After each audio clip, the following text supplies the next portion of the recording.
කැමරාවක megapixel කියන්නේ හරිම සරල දෙයක්. මුලින්ම පික්සල් කියන්නේ මොකක්ද කියලා දැනගමු.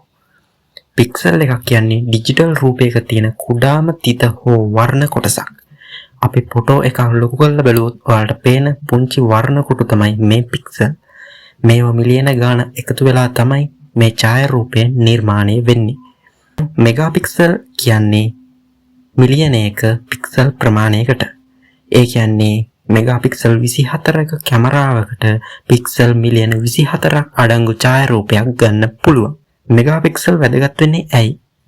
වැඩි මෙගාපික්සල් ප්‍රමාණයක් තිබීමෙන් මූලික වශයෙන් ලැබෙන ප්‍රධාන වාසි දෙකක් තියෙනවා. පළමුව රූපයේ විභේදනය, දෙවනුව විශාල මුද්‍රණය. මෙගාපික්සල් වල වැරදි මතය.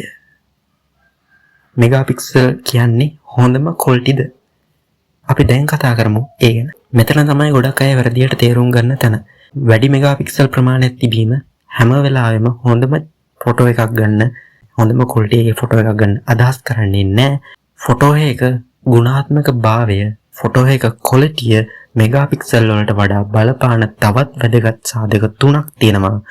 එක තමයි සෙන්සරේ ප්‍රමාණය, දෙක තමයි ලෙන්ස් එකේ ක්වොලිටි එක, තුන තමයි ෆොටෝ එකේ ප්‍රොසෙසිං එක.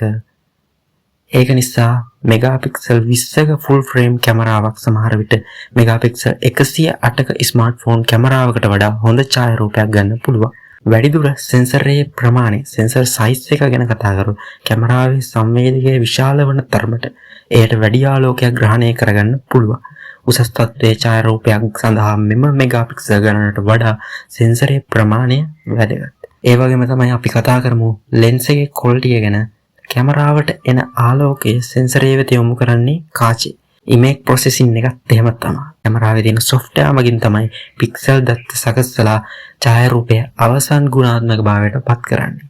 ඉතින් ඊළඟ වතාවේ කැමරාවක් තෝරනකොට මෙගාපික්සල් ගානට විතරක් රැවටෙන්න එපා. සෙන්සරේ ප්‍රමාණය සහ කාචේ ගුණාත්මක භාවය ගැන හොයලා බලන්න.